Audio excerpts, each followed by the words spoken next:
എല്ലാവർക്കും നമസ്കാരം. ഞാൻ സരിതാ മഹേശ്വരൻ. ഇന്ന് ശ്രീകൃഷ്ണവിലാസ മഹാകാവ്യത്തിൻ്റെ 10ാമത്തെ സർഗത്തിലെ 41ഉം 42ഉം ശ്ലോകങ്ങളാണ് നമ്മൾ പഠിക്കാൻ പോണത്. ഇതിൽ 41ാമത്തെ ശ്ലോകത്തിൽ ഇന്ദിരവജ്രവൃത്തവും 42ാമത്തെ ശ്ലോകത്തിൽ ഉപജാതി വൃത്തവുമാണ് കവി ഉപയോഗിച്ചിരിക്കുന്നത്. ഈ ശ്ലോകങ്ങളിൽ കഥയ്ക്ക് വരുന്ന ചെറിയ മാറ്റങ്ങളാണ്. ഇപ്പോൾ ഇവിടെ നമ്മൾ കഴിഞ്ഞ ദിവസം പറഞ്ഞു നിർത്തിയത് ചിത്രങ്ങൾ കണ്ടിട്ട്, ഭിത്തിയിൽ വരച്ച ചിത്രങ്ങൾ പലതും നോക്കിപ്പോയിട്ട് അതിലൊന്നും താല്പര്യം തോന്നാത്ത രുക്മിണി ശ്രീകൃഷ്ണൻ്റെ ചിത്രം കണ്ടപ്പോഴേക്കും കുറേയധികം നേരം അതിൽ നോക്കി നിന്നുവെന്നും ആ ഒരു ചിത്രത്തിൻ്റെ സ്വാധീനം കൊണ്ട് രുക്മിണി തന്നെ ഒരു ചിത്രം അല്ലെങ്കിൽ ഒരു ശില്പമായി പോയി എന്നൊക്കെയായിരുന്നു. കൃഷ്ണനോടുള്ള തീവ്രമായിട്ടുള്ള പ്രണയമാണ് കഴിഞ്ഞ ശ്ലോകങ്ങളിൽ വർണ്ണിച്ചത്. ഇനി അതിൽ നിന്നൊരു മാറ്റം നമുക്കെല്ലാവർക്കും അറിയാം. കഥയുടെ പോക്ക് ഇനി രുക്മിണിയിലേക്കാണ് കഥ കേന്ദ്രീകൃതമാവുന്നത്. അതാണ് ഇവിടെ പറഞ്ഞു തുടങ്ങുന്നത്. നമുക്ക് ആദ്യം 41ാമത്തെ ശ്ലോകം നോക്കാം. ജ്യേഷ്ഠസുതോ ദുർനയ കർണധാരോ രുക്മീവ പുഷ്മാനിവ പാപരാശി നിർഭത്സ്യ പുണ്യാഭിനിവേശിനൗ തൗ താം ദാതുമൈച്ഛദ് ദമധോഷജായ. ആദ്യം പദച്ഛേദം പറയാം.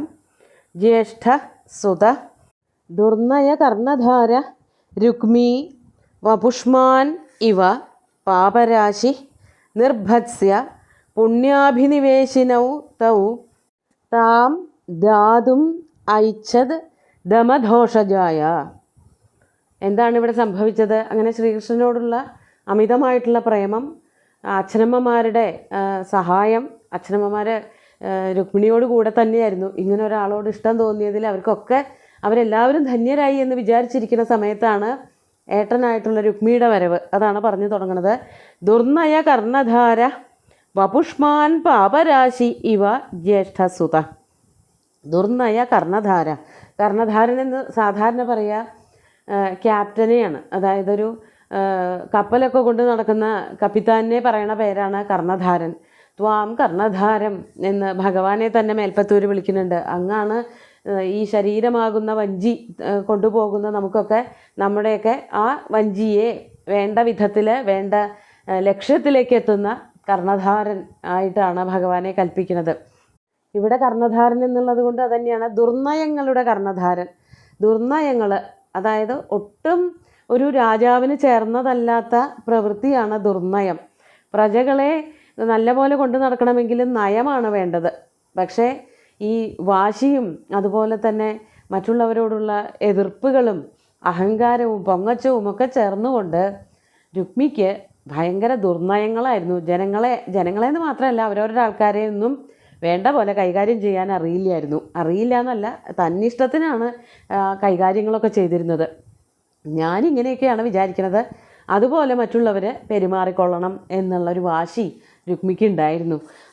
അതുകൊണ്ടാണ് ദുർനയ കർണധാരനായിട്ട്, ദുർനയങ്ങളെ നടപ്പിൽ വരുത്താൻ നല്ല മിടുക്കനായിട്ടുള്ള സഹോദരനായിരുന്നു രുക്മി. അതാണ് ദുർനയ കർണധാര വപുഷ്മാൻ പാപരാശി. വപുഷ്മാൻ പാപരാശി. പാപരാശി ഒരു രൂപമെടുത്തു വന്നതാണോ എന്ന് തോന്നും വിധമുള്ള, അതായത് അയാൾ ചെയ്തു കൂട്ടുന്ന എല്ലാ പ്രവൃത്തികളും ചീത്തകളായിരുന്നു. ചീത്തത്തം മാത്രമേ ഉണ്ടായിരുന്നുള്ളൂ. ആർക്കും അയാളെ അംഗീകരിക്കാൻ ഇഷ്ടമില്ലായിരുന്നു. സ്വന്തം കുടുംബക്കാർ പോലും ഒട്ടും പരിഗണന കൊടുത്തിരുന്നില്ല പല കാര്യങ്ങളിലും, ഇത്രയ്ക്ക് ക്രൂരനായിരുന്നതുകൊണ്ട്. അപ്പോൾ ഇവിടെ എന്താ ചെയ്തത്?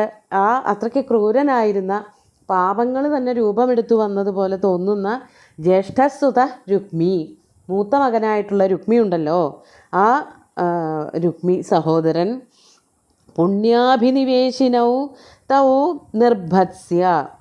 പുണ്യാഭിനിവേശിനൗ എന്ന് പറഞ്ഞാൽ അച്ഛനമ്മമാരാണ്.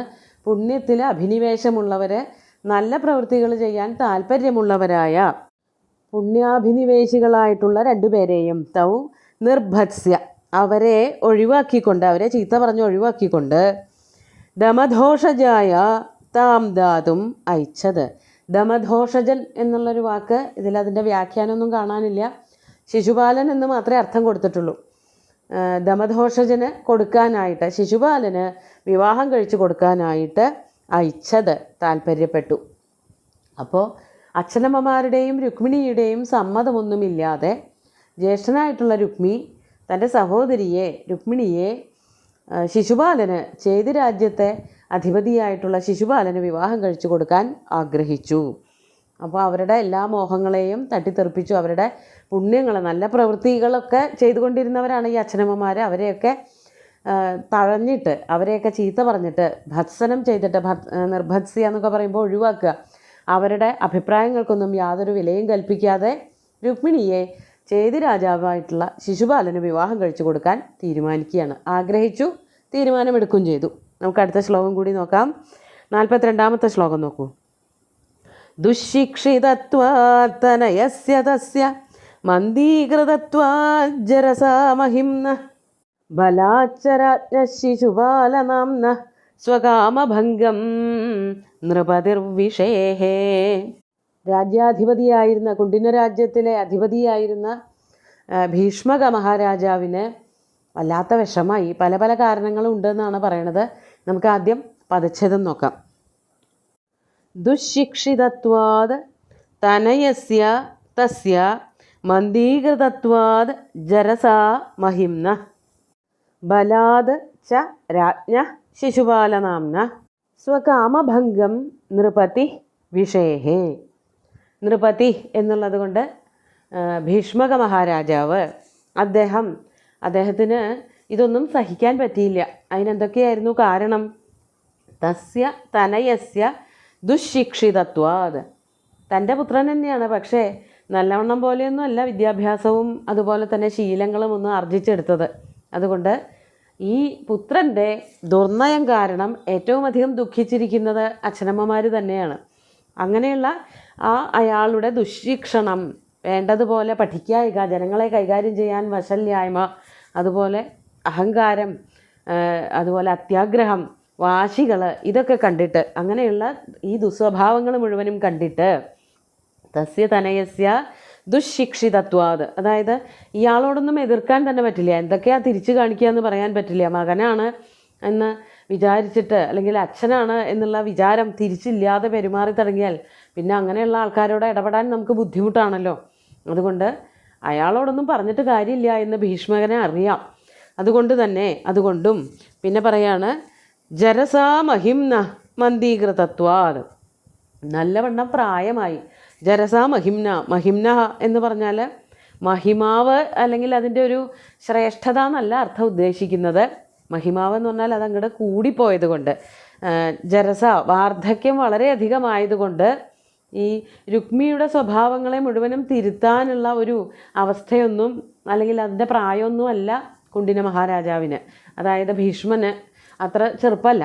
മകൻ വളരെ പ്രതാപശാലിയും കൂടിയായി. പൊങ്ങച്ചക്കാരനും ദുശാഠ്യക്കാരനും ഒക്കെ ആകുമ്പോൾ അവരെ തടയാനും എതിർക്കാനും ഒന്നും പറ്റാതെയായി തുടങ്ങും അച്ഛനമ്മമാർക്ക്. അവർക്ക് പ്രായം കൂടി വരികയാണ്, മറ്റവർക്ക് ചെറുപ്പമാണല്ലോ.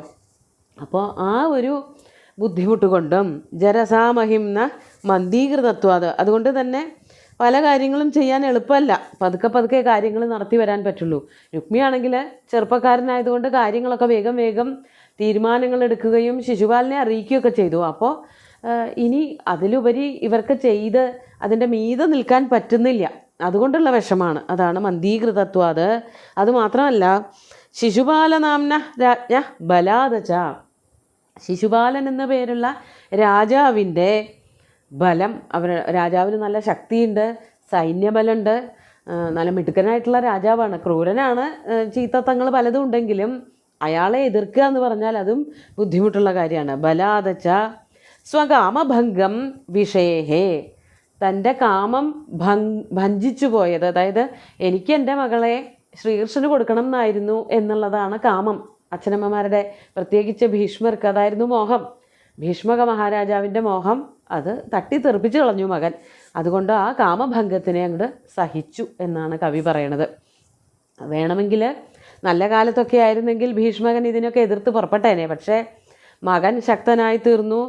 ആർക്കാണോ വിവാഹം കഴിച്ചു കൊടുക്കാൻ ഇപ്പോൾ മകൻ ഉദ്ദേശിക്കുന്നത് ആ ആൾ വലിയ ബലവാനാണ്. ഇതൊന്നും മാത്രമല്ലാതെ തനിക്ക് നല്ല വാർദ്ധക്യവുമായി തുടങ്ങി. അപ്പം മകൻ്റെ ഈ ദുർനയങ്ങളെ എതിർക്കാനുള്ള ശക്തി ഇല്ലാതെയായി തുടങ്ങി. അതുകൊണ്ട് തൻ്റെ മോഹം അങ്ങോട്ട് ഇല്ലാണ്ടാക്കിയാൽ മതിയല്ലോ, കാമം ഇല്ലാണ്ടായി. മകളെ ആർക്കാന്ന് വെച്ചാൽ വിവാഹം കഴിച്ചു കൊടുത്തോട്ടെ, വേറെ നിവൃത്തിയൊന്നുമില്ല എന്നുള്ളൊരവസ്ഥയിലേക്ക് ഭീഷ്മകൻ മാറിപ്പോയി എന്നാണ് കവി ഇവിടെ വർണ്ണിക്കുന്നത്. ആ സമയത്താണ് ഈ ബ്രാഹ്മണനെ രുക്മിണി കണ്ടുപിടിക്കുന്നത്. അതൊക്കെ അടുത്ത ശ്ലോകത്തിൽ നോക്കാം. നമുക്ക് ഇന്ന് ഇപ്പോൾ ഈ 2 ശ്ലോകങ്ങളും ഒന്നുകൂടി ചൊല്ലി നോക്കാം.